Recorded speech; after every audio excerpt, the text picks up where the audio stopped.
Ready to go live? All right.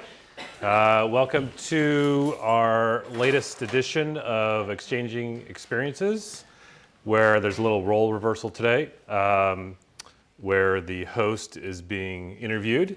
We got Leo on the hot seat tonight. Welcome. I know there's some foreign viewers out there on the YouTube land, so welcome. I know it's tomorrow in New Zealand and Australia, so I will be monitoring the comments, so if you have any good questions for Leo, we will ask them after the main interview seat here. So without any further ado, I think we will start. I'm going to pass the mic off and welcome Leo. Goes that way. I got one. Oh, you got yours already. Sorry. Thank you, Ted. Yes. Leo, I am so excited for this. So my name is Brigitte. I am half of Runners of the Bay. Unfortunately, my co-host Mimi couldn't be here, so you just get me. Sorry. Nothing to be sorry. I got to say before you start this. Yeah. Where are you supposed to look? I know. Look at the camera. What are we doing? I know. He says, okay, he was saying camera. Camera. I tend to look at you. It makes right. me feel more comfortable that I forget about everyone's in the room. I'll look at everybody. Leo, I listened to a podcast that you did with your coach, Vert Run. Francesco Pupi. Thank you. And I was blown away. You have lived a very adventurous life full of highs and lows. And I'm not sure that everybody in this room or maybe on the tubes who might be listening knows. So I want you to give us the movie trailer version of your life. Boy. That's going to be super condensed and no lead-in stories. Okay, so let's see. Born in Iowa, raised in Texas, in Houston, shipped to military school as a freshman in high school, went back to public school after 2 years, dropped out, went on Grateful Dead and Rainbow Gathering tours. Yeah, I met a dreadlock lady, had a son, homesteaded in Colorado, built a straw bale house. Family fell apart, moved to a monastery in Point Reyes, lived there for a year, left, went to Humboldt, managed an organic farm and Christian retreat center for a couple of years, and then slowly ended up in the Bay chasing a sailing dream and met my wife. And went sailing across the Pacific and to New Zealand. So, and then moved back here. That's the condensed version. So, not much to talk about here. You're going to have to work to really find some stories, but I think we can do it. All of that is kind of the prelude to you even starting to run. Oh yeah, big prelude. Right? You are relatively new to the sport. Very new, yeah, 5 years probably as a runner. Yeah, I ran a little bit of military school. We had to pick an elective, and I tried. Well, the first thing I tried was golf because that sounded pretty sweet, but hand-eye coordination in me that never really worked out. So then the rifle team, but that was a little aggressive, and then football. I was like 100 pounds at best. That wasn't gonna happen. So yeah, cross country. My buddy said, and my roommate said, "Hey, we could get off of this campus in the middle of the week if we go and run cross country." So there we go, and I could get 6 miles away on a Wednesday. So 6 miles out, 6 miles back. It was horrible and I hated it. And I didn't know anything about running, and I was always like DFL in the races, and then my coach was like, "We're gonna put you on a track in 2 mile." It's basically because no one else wanted to run it. So yeah, it's the only running experience I had formally. Then when I was a dreadlock hippie living in the bush and hanging out and doing all the stuff you do, I found that I really love to run down mountains just for fun. I didn't know it was trail running. I was probably wearing Birkenstocks or God knows what whatever I found in the garbage, honestly. Yeah. And I remember running in Colorado down and just jumping off these cliffs in huge air and thinking, this is epic. If only this was a sport, I would totally do this. And it turns out it is a sport. There you go. I wish I had those knees still, but I don't. Yeah, you got to teach me some downhill. I'm not nearly as fearless as you are. So I want to center this, hearing all of that is amazing. And I kind of want to center this conversation around community and belonging. You kind of ran through all of these different communities that you've been a part of. And I'm curious, when it has felt like community and belonging has felt strong and when it maybe hasn't, and how you know that and how you kind of have angled or oriented your life to finding what is hopefully a strong community. So like where in your life, during what time did it maybe feel weak? Not good. The whole thing. The whole thing. Yeah. Okay. Honestly. Really? Yeah. I think the only time I've ever had a sense of true community is maybe the monastery. Okay. Certainly a place that fostered empathy and safety. Yeah. So that was a place where, but it's a very introverted struggle, So you're surrounded by a lot of people that are just fighting an internal battle. So that was a support group, but certainly never felt completely communal in the sense that we didn't do a lot of talking. Yeah. I've chased community a lot.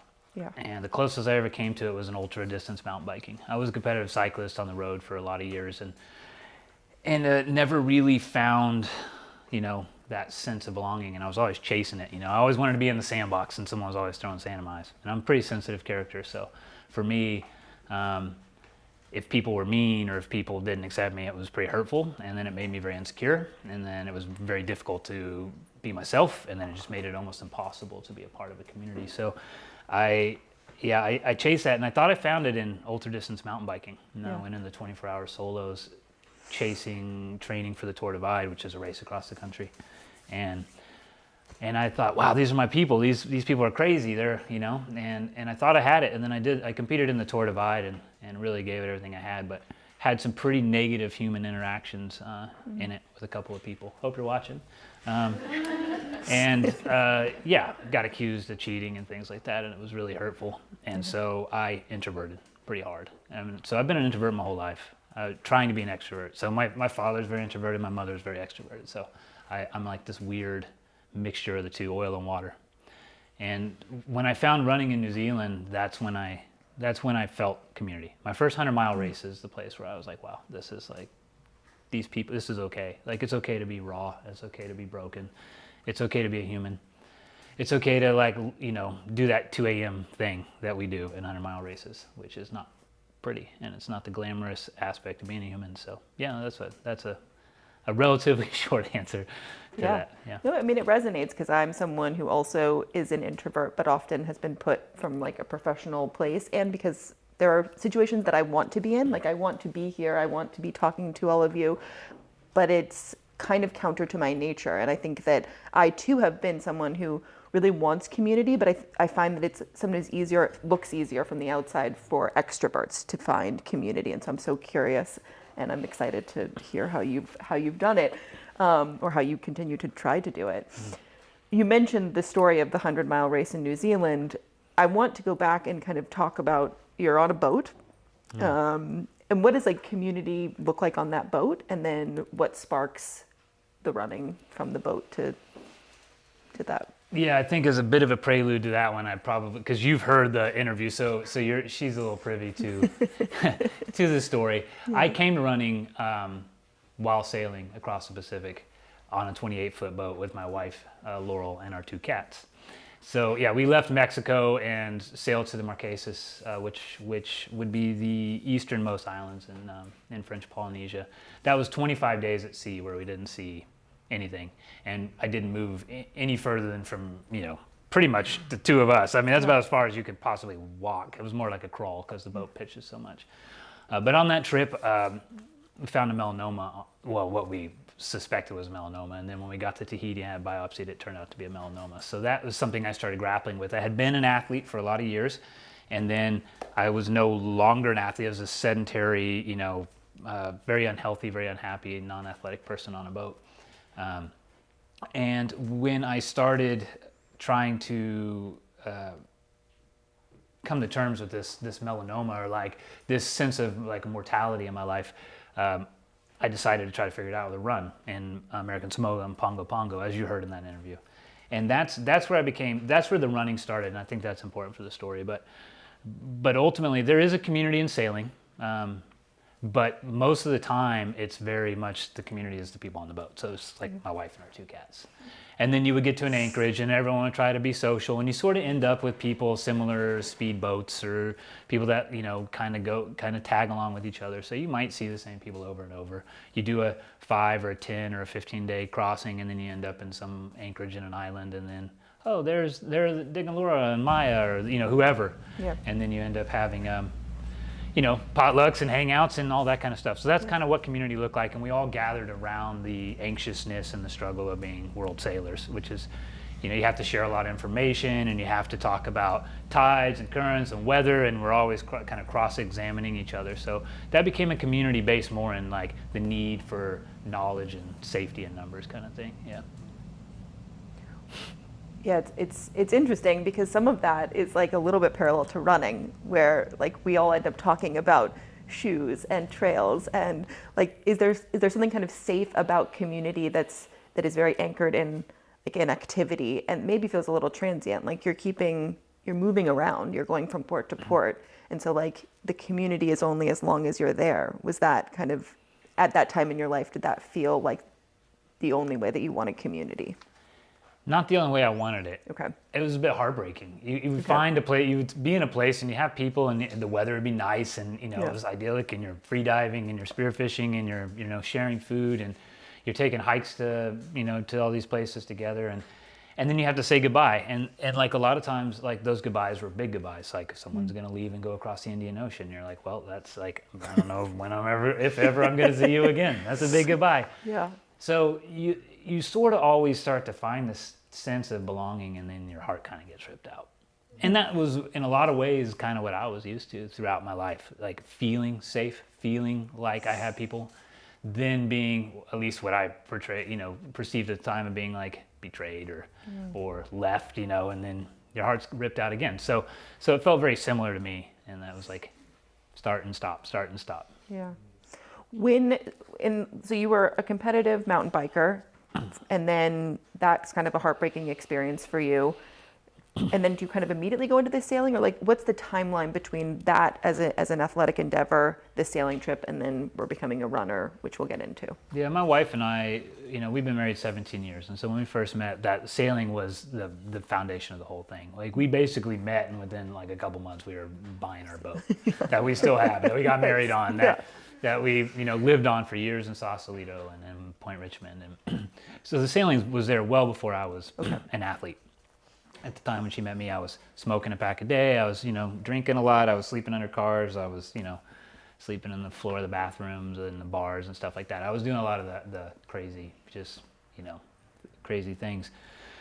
And then I became an athlete while I was working on a sailboat in Sausalito, and the Tour of California was going on my lunch break, and my boss came down and was like, hey, there's some crazy stuff going on up here. Let's go take a look at what it is. And we went up, and it was like, we lit our cigarettes. We're sitting over the star watching this thing. There you go. I remember watching all these, it was not on my radar. I just remember driving around here and hating cyclists.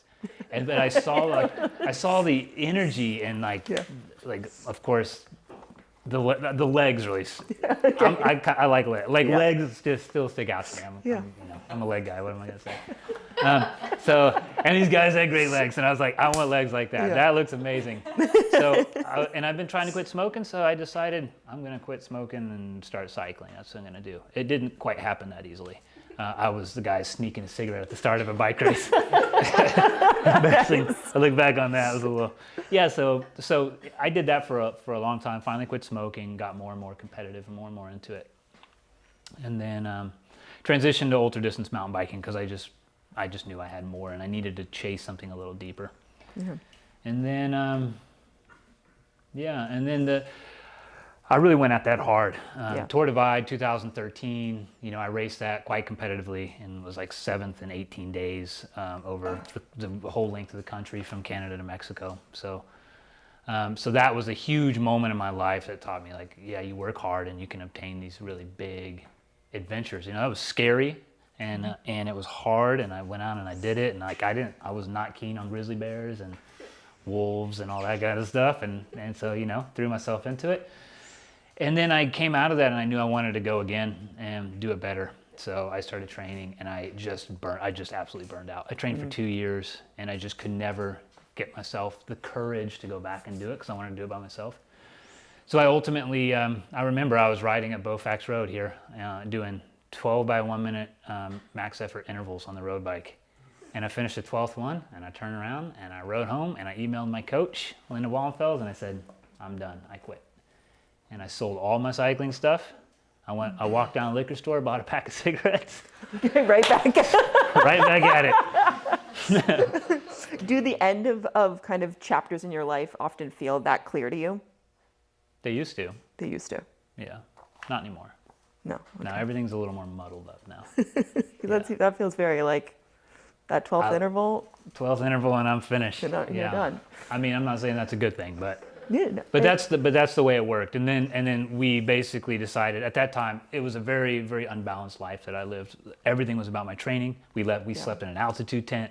My wife did everything was around, like we didn't have a living room. It was bikes and a workout station and so yeah, at the end of that, she's like, it's time for us to go sailing. My wife was a sailor. She grew up sailing. She grew up cruising through Central and South America with her dad. So that was the thing that she wanted to make happen. So we made the sacrifice. We, sold all our stuff. We moved onto the boat and we worked super hard for 2 years, just saved every dollar, and then we went sailing. And so that was the progression. Yeah. And what's that first run that you end up taking? I think you're still sailing when this happens. So kind of walk us through what's going on. How did that happen? Yeah, so in the podcast that you listened to, for the sake of telling a story, it sounded very definitive. It was a little less definitive than that, in all honesty. Since we're with friends here, I'll just tell the truth. The reality was I had a pair of Montreal shoes and some shorts, and I didn't know anything about running. I ran, I think, a couple times in Mexico on the beach, how's this going to work? No good. And then I think I ran like once in Kauai Atoll, I remember. It was very brutal. And then I met some older Norwegian sailors that were in their 70s on a boat called Tata Vinden, and they kind of adopted me, and they were both runners. And so they said, hey, we were in Papeete in Tahiti, and that's where I got the biopsy. And after that, all that, they kind of took me and said, hey, come for our morning runs with us. So they would come and pick me up at the boat, and pick me up. They would walk past and say, let's go, Leo, wake up. And then we'd go out and we'd run through like downtown Papeete. It was awful. It was so hot and it was so miserable. And it was on this brute, I don't know if anyone here has been to Papeete, but it's not as amazing as it sounds. I'll just assure you of that. It's pretty rough city. But it was really cool running with them. But it didn't last. And, then we sailed over just across the way to an island called Moorea. And this is where they have like tons of pineapple fields. And I went for a run there and kind of got inspired because it was single track. And I was like, this feels a little bit like mountain biking. And I could run for like, a minute and then I had to walk a little bit. It was like pretty brutal. Yeah. It was really hot. And that's where I came up with this idea. I should do something like Sail to Ultra, which is my Instagram handle. So I came up with that in Moorea and then never ran anymore. Okay. Yeah, and then we ended up in Huahine, and then from there we sailed 10 days to Pongo Pongo in American Samoa. And that's where there was a strong sailing community. We had some friends. There were a lot of people who had survived serious cancer, and they talked to me a lot about their journeys. It's very common in the sailing world where people kind of cash in their chips after they survived really serious cancer scares. So they were like, you got to live. You need to set your priorities of things you want to do. Yeah. And that's where we were in the anchorage, and above the anchorage is a big mountain, and I think it was like 3,000 feet or something. It's it looks big. You're on the water and you look up, and so I decided I'm gonna put the shoes on and go up there. And it was on that run that I decided I want to try to be an elite level, trail runner, an ultra runner. So I came back from that run and I told my wife Laurel, I said, hey. She's always found all the races. Tour Divide was the one, 24-hour race in the winter in Scotland. That was the other one, Strathbuffer. Yeah, thanks Laurel for that. So the other one was, I said, find a 100-mile race in New Zealand so I can train for it. Because of course that's the logical direction. You just go from nothing to 100. Right, from run, walk to 100 miles, sure. Yeah, and this run I did was 12 miles with 3,500 feet of climbing. And I was shot. I couldn't walk for weeks. I was shot. I completely blew myself to pieces on that. But she found this race called the Revenant in South Island, New Zealand, which was It was going to be his first year. It was 135-mile off trail, kind of like a Barkley Marathons, no watch, no GPS, like map and compass, 14 checkpoints, and he had 60 hours to hit them all 4 times. And so you had to apply, and I applied, and the RD at the time, Scott Worthington, sent me an email back. It's like, oh, we'd love to have you, mate. Like, get down here. You're good. You're, of course, you're sailing across. At least you know how to navigate. He didn't know my wife was doing all navigating. And it turned out that became quite apparent on the first year when I spent 8 hours in a beach forest looking for a box. Yeah. So. I love that. Yeah. I didn't, but yeah. Yeah, but I mean, that's all part of it. What is it that makes you just kind of want to jump in? Is that part of, like, do you think that do you find an affinity for community that rests in the extremes? I would say no. Okay. At least, certainly not in those times. For me, my entire life has been about pushing into fear. So I'm not an extreme risk taker. I'm not a person who's gonna ice climb or, I'm pretty calculated. But if I'm afraid of things, I really want to push into them. I don't need adrenaline. I just need to not have my life controlled by fear. My father was, he's someone who I look at as an example of how I don't want to be. And if he's watching, he already knows this probably. So he's not watching. I don't think he knows how to use a computer. But the thing is, he let fear make decisions for him, and it led him to become a person he didn't want to be. So for me, it was very, very important to, I might be absolute shit terrified when I'm doing something and have the worst time ever and wish I was anywhere but there. But at least I can make those decisions, and I'm not too afraid to step out into the unknown. So that's why I constantly am pushing into new things. Once I feel comfortable with something, once I start to get good at something, I typically leave it. Do you think, though, that you feel comfortable around other people that are maybe doing that? I do now, but it's Okay. taken a long time of analyzing and feeling safe, and certainly the running community has helped me understand that. I've spent a lot of time with people running and walking in the middle of the night and talking about addiction and mental illness, and it's a really open space, and I love that about it. I think, yeah. So I've definitely found that, and there's a crossover in all these different sports. Whether it be, dragging a sledge across Antarctica or running 100 miles or sailing across the ocean or whatever.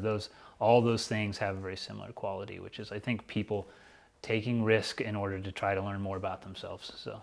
Yeah.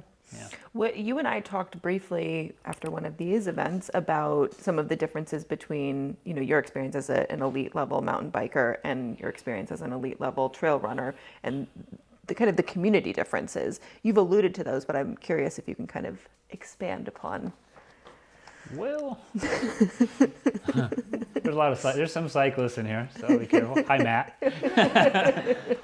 Cycling, especially road cycling, was a little bit more closed. It was very closed off. It was never a place that felt, you would have a few friends, you'd have lots of competitors. Ultimately, I quit that because I was riding one day in the Peloton at Pine Flat Road Race, and I just couldn't stomach the way people talk to each other anymore. I was just done. I hit the brakes at 20 miles in, turned around, and rode back to the car. I never, ever have raced a road bike since.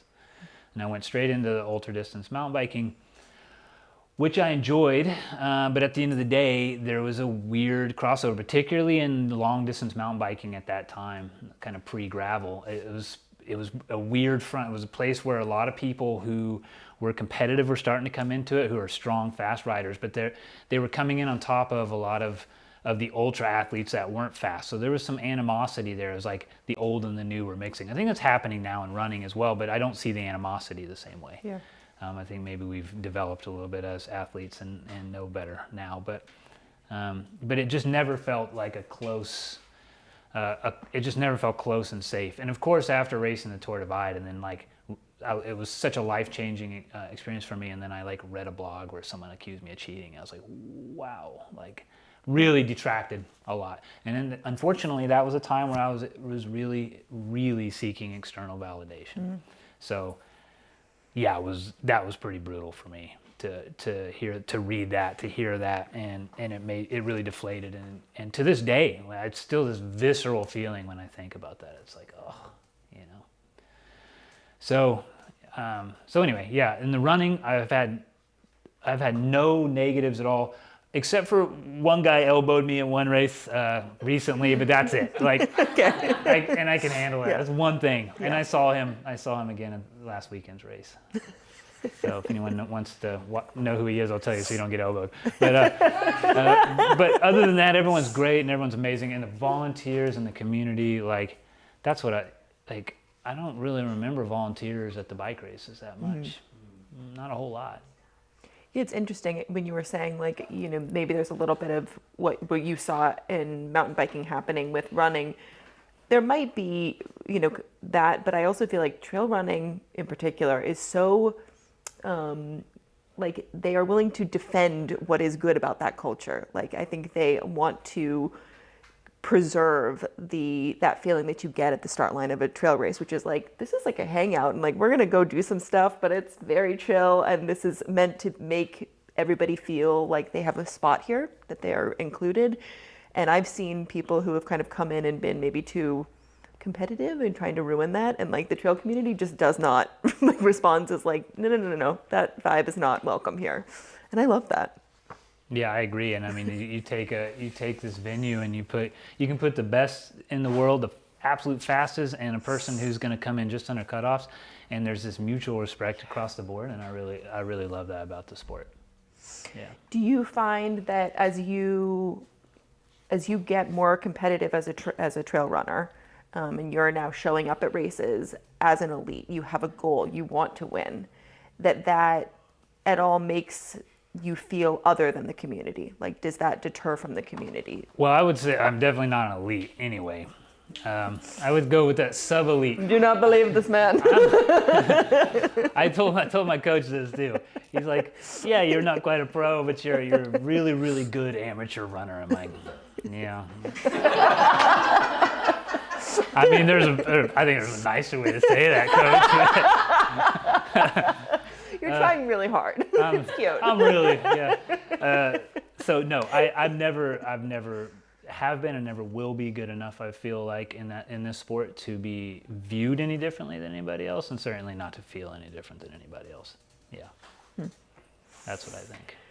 So another time when we were here, you were telling me that you didn't feel like you were very good at building community. Then you proceeded to tell me a story about earlier in that week, there had been a community run that you were hosting. A bunch of people show up. Some guy shows up, and he was from out of town. And I think he could run 6 miles. Lake and Charles, he Louisiana. He had never been here before. And you said, okay, I'm going to find someone who can lead this group run. And you found a route where he could get to the trailhead. You took some pictures of him. Mm-hmm. You made him feel welcome. And like, for me, there's no better definition of someone building community, because to me, community is find the person who feels left out, who wants to participate, and find a way to pull them in. And I think you do that very, very well. So I'm curious, like, how do you define community if that's not it? Well, I think defining community or defining community building are probably two different things. True. I mean, am I a passionate community builder? Yeah, I'm an aspiring community builder for sure. Yeah. I don't have a lot of tools. I spent a life as an introvert. I spent a life being hurt by people. I'm very sensitive. It's not uncommon for me to go home after things volunteer time that I spend trying to build community and feel insecure and feel like I said insulting things and lose a lot of sleep over that. That happens almost every time for me, honestly. But yeah, I think seeing the healing nature and the healing potential when people come together in something like trail running, it's so healthy, such an endorphin release, and we can all kind of take that together. I love it. A lot of times, a lot of the group runners are in here right now, and I think we can all say, like, we will show up, and it's not uncommon for us all to be kind of in the same mood, sometimes a little bit kind of low or a little funky, and then we go for a run, and we come back here, and it's better, I think. So if I can, you know, I'd love to be able to cure cancer or do something amazing, but like if we can change the world in little positive ways, like where we can just facilitate, if people say, hey, we'd love to have a group and I'm willing to be here on a Tuesday night and make it happen, like that's awesome. I couldn't ask for any more than that. I hope to get more tools so that it can be more effective and it could get bigger and it can be more pointed, where we can start to focus on some ideas, and that's awesome. But the first time I ever saw running used as a real community builder was in New Zealand. Yeah. And in Christchurch, there was a group run called the Speed Freaks, and it was a group run that was built around a rehabilitation home for recovering addicts. And coaches and runners of the community would come together, and they would all help these individuals obtain race goals. It was almost always a race goal to finish something like the Greater Rim or whatever was going on down there. And I just remember seeing them show up at races and the sense of pride that they all had, and I thought, wow, that's pretty powerful. That's super cool. So yeah, maybe, you know, who knows? Maybe we get something like that going someday here. Yeah, I think you said, oh, I wish I could cure cancer, but I think the community stuff is so important. I think we're seeing that in every way. And I think through COVID, we kind of saw how hard it is when it really breaks down. And I feel like there's such a hunger for people who maybe it comes harder to, because I think those people maybe are more in tune with the people that are left out, the people that don't naturally kind of find community and find belonging, the people that are a little bit more quiet and on the periphery. And like, if you've got a superpower, I think that might be it. Well, at least I've got a superpower. That's great. You mentioned that you created an Instagram, or the Instagram handle that you have now, when you were kind of thinking about sailing and running. What do you think is how do you think about kind of social media and like digital community building as it layers onto in-person community building? Yeah, I think it's a real component. I think it's there. The network's huge. I have no idea how to use it. Definitely a couple generations too late to have any kind of like an automatic understanding or response to how it works. But it's a really cool tool to reach a lot of people. But I think it's dangerous in the sense that it's easy to become rather narcissistic inside of that platform. I think it can also get a little weird where you start to live inside of that reality a little more than what's going on out here. But yeah, I think there's a lot of power and a lot of strength in it, and I'd love to figure out how to use it. Yeah, I would too. Yeah.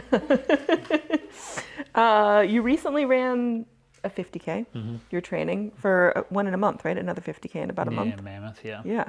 How's training going? It's not going right now. Okay. Yeah. As most of us, training's got a lot of injuries. Yeah. I mean, I work in this store. I sit here on this floor putting shoes on people's feet, and the tales of woe and injury are constant and daily. So I've been afflicted with that this year. So the training's been very, very hard for me. I went into this last race with about 35 miles a week, which is pretty low for a 50K. Hopefully I'm not injured now, which is amazing. Hopefully I can keep it that way and go to Mammoth. Mammoth is, at elevation, and I live at sea level, like 200 feet. Yeah. So it'd be cool to do some hiking up there.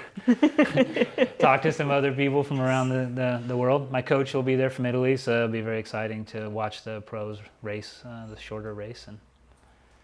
And then, just all in for Lake Sonoma 100K in October. That'll be my A race. How do you mentioned that sometimes, the desire for external validation has gotten the best of you. Mm-hmm. How do you, during periods where maybe injuries are at bay or creeping up, or maybe they're not, as you train for big races, how do you make sure that it's about your why and like reconnecting with that? Through big failures. I trained all winter with my coach with the focus of trying to do really, really well at Black Canyon 100K February. And I got injured, but I was so focused on my coach was new to me on the level of the way he was coaching me. Mm-hmm. I had a lot to prove. I was kind of new into this community, working in the store, and I felt like I had a lot to prove there. So I became very obsessed with results. And then I got injured. I got Achilles issues in both of my legs. I didn't talk to my coach about it. I didn't tell anybody about it. I trained through it, and then they blew up in the race. Yeah. And I realized that the reason that happened is because my why was completely out of focus. If my why was about doing the best I could, then I would have been more respectful to my body, and I would have backed off. I would have been honest with my coach, and I would have just gone out there and I would have tried to do the best I could and, been okay with it. Instead, it became this huge mental struggle afterwards of identity, loss of identity, failure, lack of worth, all these things, which was really exhausting to deal with. And so my coach helped me tremendously to understand how to refocus that in and how to be kind to yourself and how to just race your best race. Yeah. He likes to tell me all the time in a race, just be yourself. And I think that's really, really powerful, because if we can do us better than anybody else. So just that plays to your strengths, that understands the weaknesses, and then that takes out that fear of like, oh my God, is there someone coming behind me? It's like, if you're just going for it and gutting it out, like, it doesn't matter if there's someone behind you. If they pass you, give them a high five, they're stronger than you. You know what I mean? And so for me, that was kind of the thing, was just realizing, be myself, stop worrying about whether people are going to accept me. No one cares. Yeah. Like, if you go out and get second or you get third, no one cares. And even if you get first, like, hardly anyone will remember Tom Evans from Western States next year. I mean, and that's about as good as you're going to get, So who cares?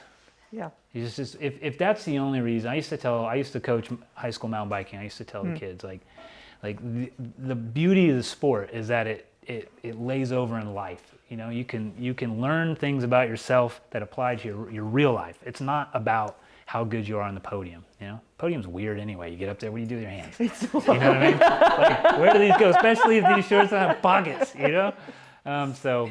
So and then it's amazing, and then it's gone, and then most of us spin into some kind of weird depression or sadness or something afterwards. So it's almost better just to focus on breathing, trying to stay calm, trying to implement a plan, and not getting wrapped up in the competitive nature of it in the end of the day.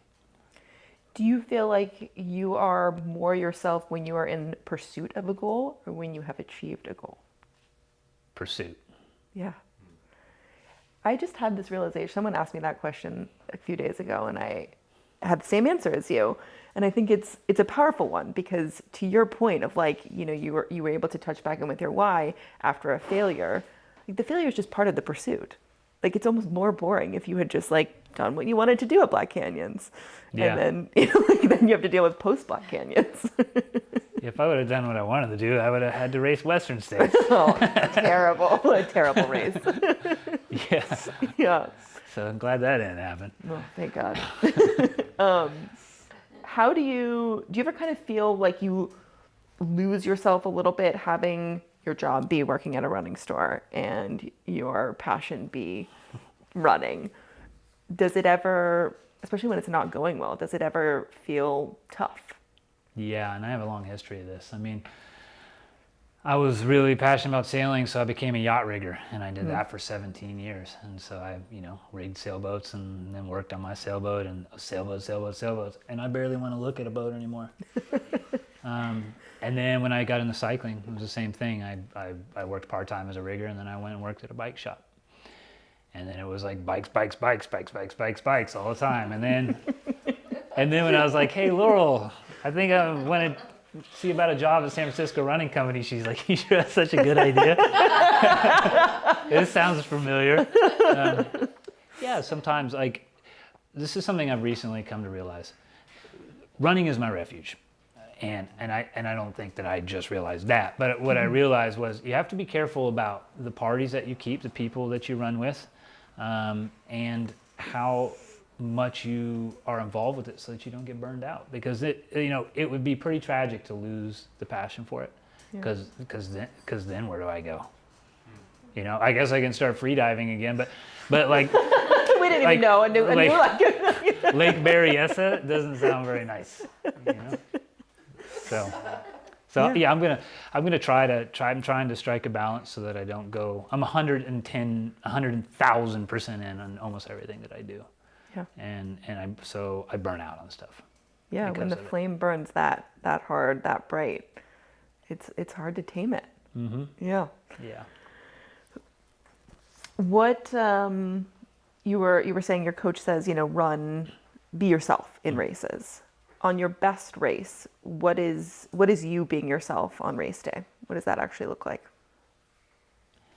I mean, there's a dream of what that is, and that's that the training block went well, and there was no injuries, that I stayed calm, that my why was centered around being myself and having my best day, calmly and collectively coming up with a race strategy and then implementing that on the day, having nutrition right and everything just go down. And it doesn't matter whether or not that gets you first or 50th.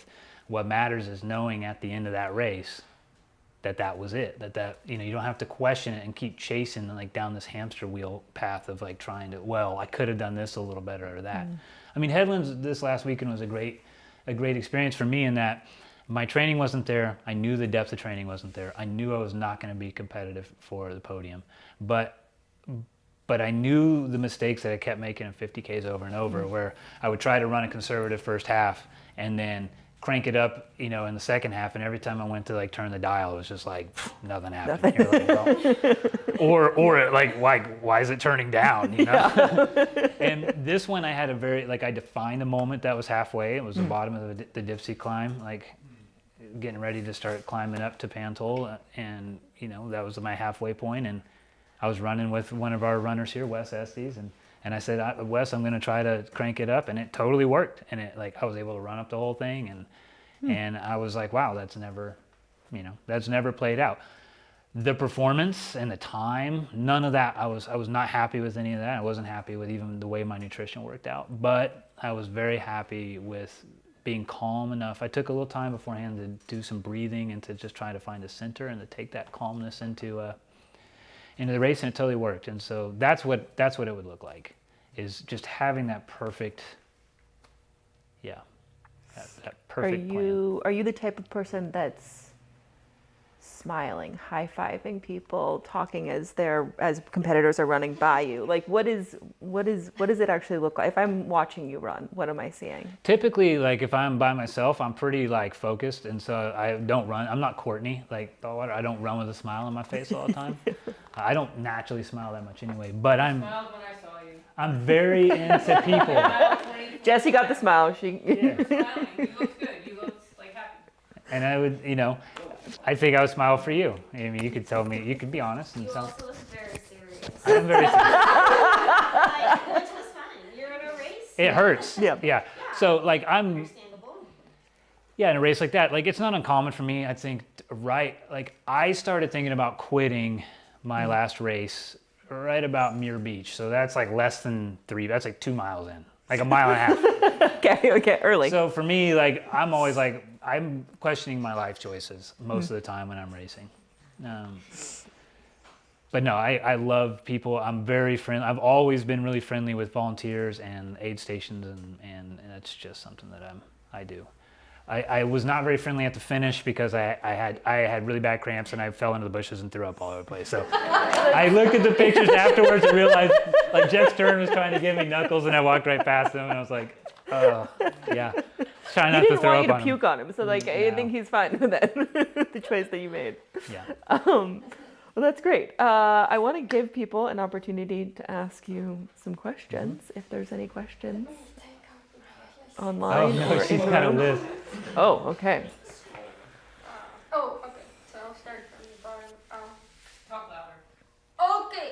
So, since you said you want to always try new things, and if you become good at something, you're kind of okay, done that. So what's the next thing that you're excited about to do?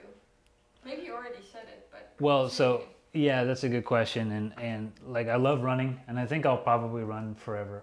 The competitive running is not here forever, and I know that, and then so I'm a little frantic because of that. I'm really trying to obtain my goals with it while I can. But yeah, my wife and I want to go sailing again, and I want to be a deep free diver. I love free diving, and I use a lot of the breathing techniques and activities to help me with running and as a meditation anyway. So yeah, free diving would be the thing that I'll focus on. And then I wanted to ask, because you kind of just like sailed to New Zealand and like ran that 100, like what was your training? Like what was your longest run before that race? Like that's just so crazy to me. And it's not even 100 miles, it's 135 miles. It's not like, With 60,000 feet of climbing. Yeah. yes, like what was that? What was that training like? What did you do? So yeah, when I started training, luckily in American Samoa, I did 2 runs and then I blew my calves up because I transitioned to a zero drop shoe. I won't name a name. And then then we went to Western Samoa and I was running a little bit there the best I could, but I was injured. And then when we sailed to Tonga, to Niotaputapu, and I started running, just like 6 miles here, 8 miles there, just whenever I could. And then we got to Niafu in Tonga, and we were there for probably a month or so, and that's where I started running. So I ran my first road marathon there, like not a race, but just like training. Got attacked by a pack of dogs. Got made fun of by whole villages who love to come out and point at your wee-wee and laugh at you and stuff. Like, it was ridiculous running. Like, it's just ridiculous. Yeah, you're eating like, if you're starving, you come in and like try to find a Coke and you make corned beef out of a can. Like, strange place, like village running. And then on the outer islands in Tonga, I would just run loops. So there was one island that had like a 3-mile loop with some trail and some road, like dirt road, and I would just run around and around and around on that. Sometimes I would swim to shore. And then from there, we sailed, when we sailed from Tonga to New Zealand, I think it took us 2 weeks to do that trip because we stopped in Minerva Reef, which is a atoll. It's completely sunken in the middle, it's gone. And at low tide, so you go in through the pass, but at low tide, just a very inch of the top of the reef shows, you can't walk on it. And that's it. There's no land. So that was all just swimming, free diving, squats, a lot of squats at sea. A lot of body weight calisthenics, but you lose a ton of fitness. And then when we got to North Island, New Zealand, then I started training as much as I could. There was some single track in the Anchorage, and yeah, that was it. But how many weeks are we talking about? So you get to New Zealand and you have 4 weeks or? Oh no, I had some months. Months. I had a couple months, but I got really bad shin splints, stress fractures and ankle injuries, and I was trying to run in sandals.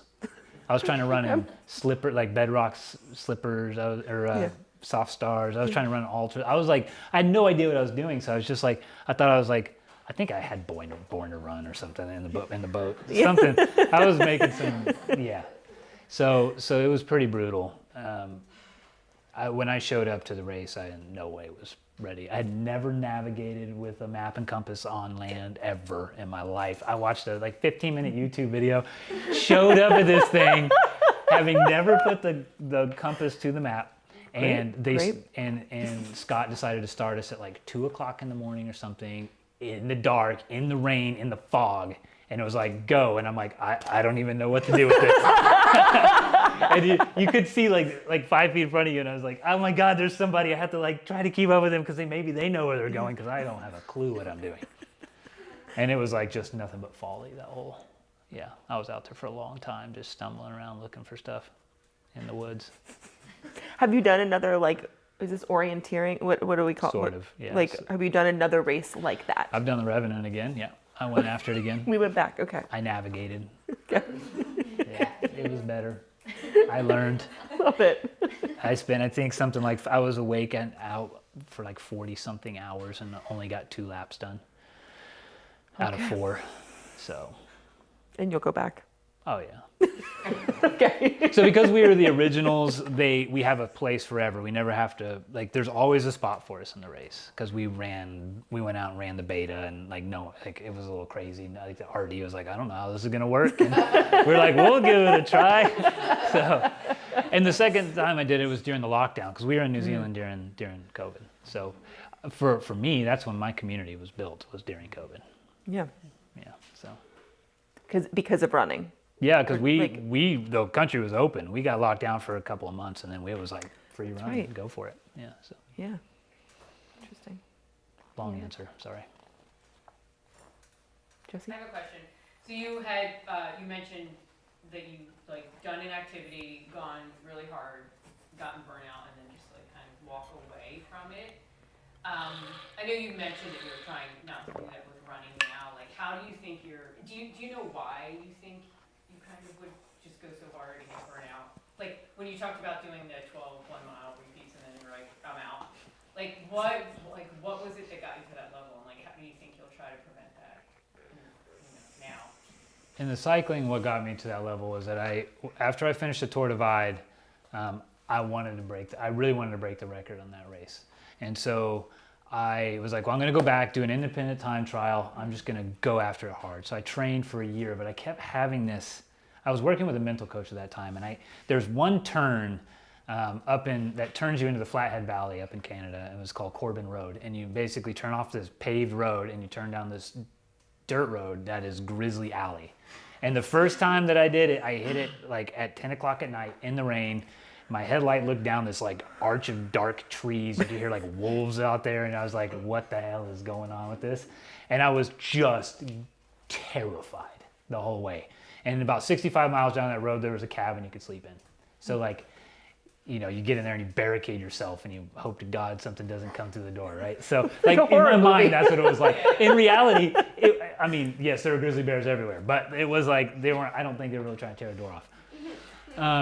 So when I was training for that whole year, I just kept having these really intense visceral images of that road and seeing myself there by myself. And I was like, I trained so hard for that, trained in 24-hour races to try to build the fitness. And then I got 2 weeks out from the race and I was like, I can't do it. I just can't. So I let the fear make the decision for me. And I was like, you know what I'll do? I'm not ready anyway. I'll start training now for next year. I'll be really solid. And I did the exact same thing. And I trained exactly the same way and trying to get over this fear. And about a month or two out, I was like, I can't do it. So when the second time happened and I realized I had just lost the fear, it was like I had like adrenal fatigue from just living in terror for 2 years, constantly living this moment I was going to have to face. So I'd love to go do it now because I'd be like, whatever. Yeah. Stupid. So you feel like your mindset now is you're in a different place now. I've grown up a little bit. Yeah. So that helps. Did you actually see a bear or wolves when you were like biking or? Never saw the wolves, heard them. Yeah, bears, bear? yeah. Uh-huh. Yeah. This is from Ben Lott. Oh, God. What's up, princess? Being so old now, what does retirement look like for Leo? Good job. Well, I think we all know, Mr. Lott, that I'm going to be coming to live at your house in Wanaka soon. Yeah, retirement. Eventually I think, Laurel and I will probably just be sailors and, go snorkeling. I think that's what retirement's I'll probably go until I can't go, and then we'll just go snorkeling and stuff and sail around, go to cool places. So old. Thanks, Ben. What's your dream place to go to? Like, where would you, if you could pick any place to sail to? Right now, as a trail runner, I'd like to sail back to the Marquesas. The Marquesas are amazing. It's like they're undeveloped. They're just so historically significant. You can walk through these single track trails or run now that are through the jungle that have been used for a long, long time. And along the way, there'll be tikis like laying on the side with vines growing over them and human sacrifice altars.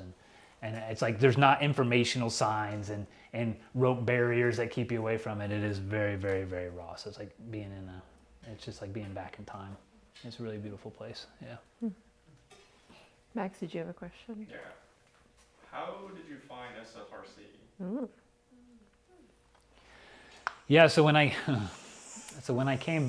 we came back, I knew I needed to find the running community. So I did a Google search. San Francisco Running Company came up. Very difficult, to be honest, to figure out exactly what it was. It seemed, and I've been very opinionated about how to restructure the community because of this. I was like, I think you have to join this team in order to be able to go for these group runs, but I'm not sure. So then I tried to join the team. I sent an email, and I got an email back with some guy named Patty O'Leary. And I was like sending Patty these long-winded emails about stuff, and he's probably like, who's this guy?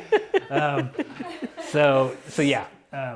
And then I think I was on a run and I came in, Ted was working, I came into this shop and sweated all over the floor, and I did this weird awkward thing because I was like, didn't really want to strike up a conversation, felt kind of stupid, looked at some socks and kind of picked around. And then I did it again, Aaron Davison was working, and then Aaron tried to sell me On shoes.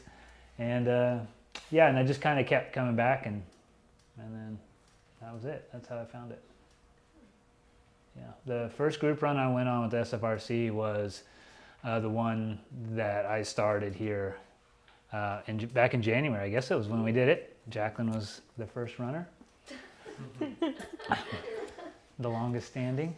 Yeah, so that was how that happened. Have you figured out what they do here?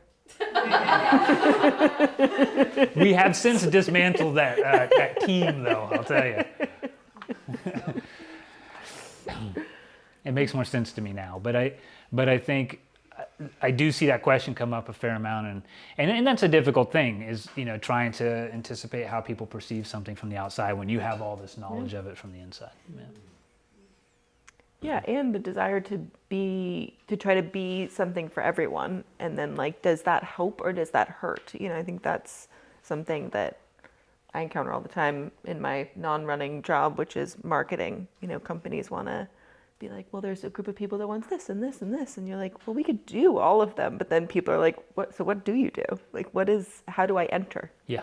You know, where do I belong in this community? Yeah, we need, like, it needs to be like herding cattle. You know, it got a pretty broad opening. Everything comes and funnels into one spot, and then we find a way to separate it. But it should be quite simple to come in through the front door.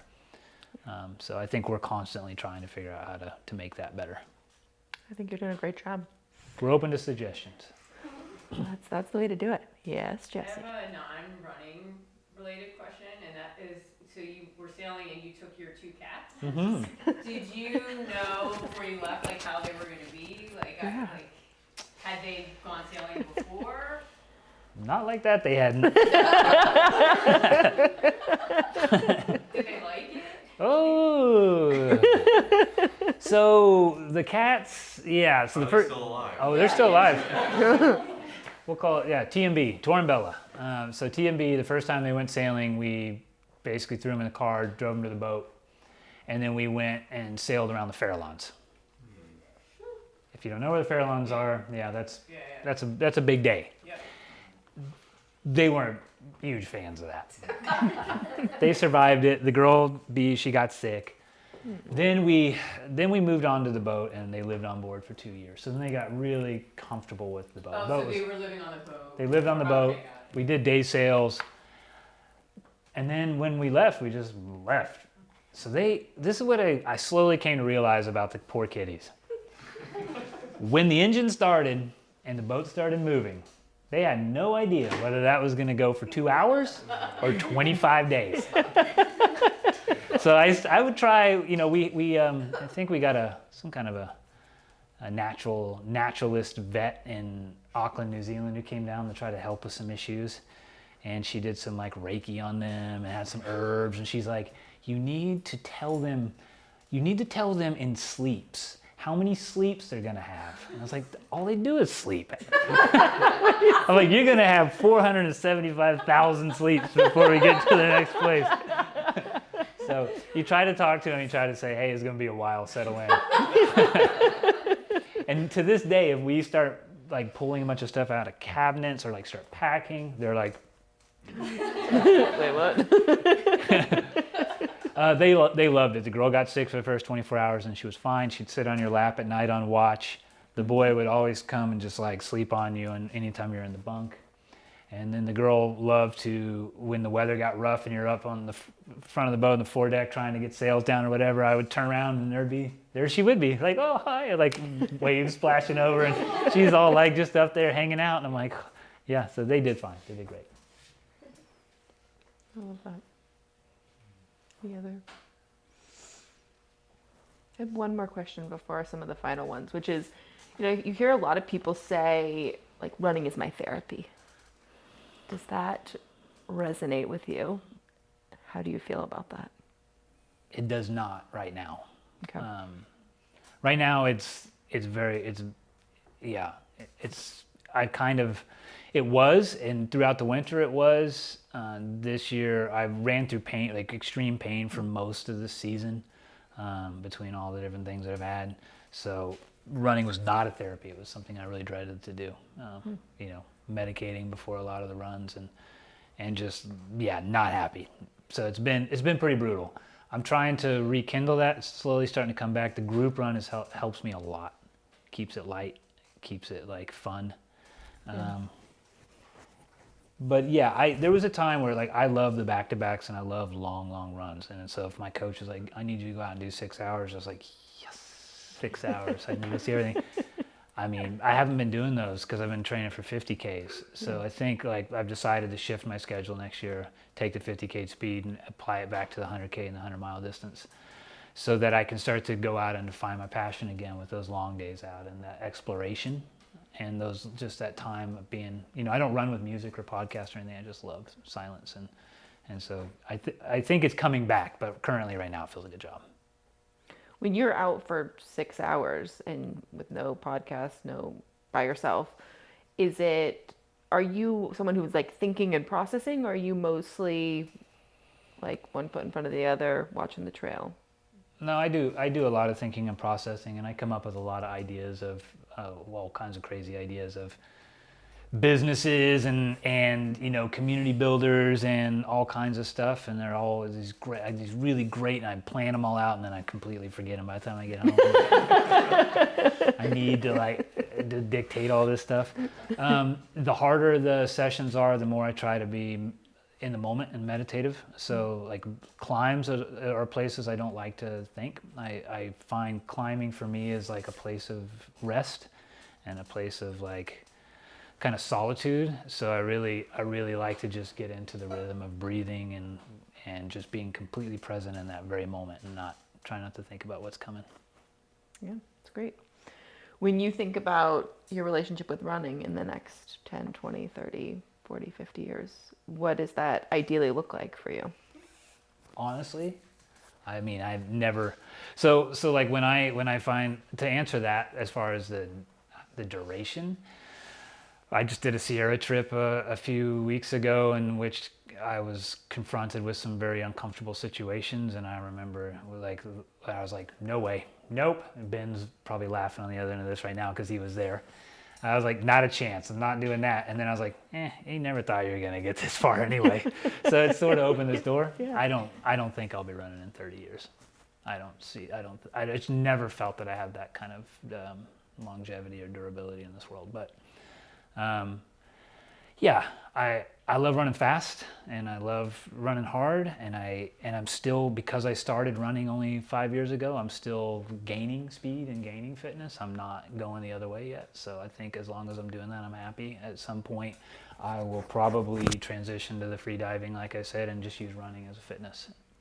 And then I think it'll become more sustainable when I'm not, trying to push these quality workouts and these longer distances. Yeah. So maybe 10 years, maybe not. I don't have a clue. We'll Keep see. raging until you can't. Keep going. Yeah. All right, let's end with some fun rapid fire. Are you ready? Oh yeah. Okay. Favorite place for a long run in the Bay Area? Pine Mountain, San Geronimo Ridge. Yeah. Where is that? Fairfax. Okay. Yeah. Cool. Where did you say? Pine Mountain to San Geronimo. Yeah, that's right. Sounds like you might need to do a group run. Oh, I don't know. I don't know if I'm going to do that or not. We'll see. It's the Select. Oh. If you could go on a long run with anyone, who would it be? I knew this was coming. Yeah. I thought about it today when I was watering the plants. My mom, yeah. Oh. She was not a runner. But my dad thinks he's the one that gave me the endurance. My mom, I think, is the one that did. So. What would you want to get out of that? Just to be able to, my mom has passed away, so I'd love to be able to just go and hang out with her outside. Yeah, she loved to climb mountains, so like not as a mountain climber, Yeah. but just like walk up them. Yeah, So I'd love to go run up a mountain with her. that's great. Favorite local race? Like Sonoma 50, Okay. maybe Headlands now, but yeah. All right. Final favorite question. You knew it was coming. Burger, burrito, or pizza? Burrito. Where are you getting it? I don't know the name of it. It's a new place in Fairfax across from Good Earth. What is that place called? Anyone know? I forget. The macho is all wet and then they don't put it in the plastic. It's like actually in a foil container and with cardboard top. It's awesome. Sounds great. It's pretty good. Well, Leo. They have one in Nevada? Okay. There you go. Leo, thank you so much. This was an honor to be able to hear more of your story. And I think we're all so lucky to have you as a part of the running community, and the way that you build community, I love. So keep doing it. Well, thank you. Yeah.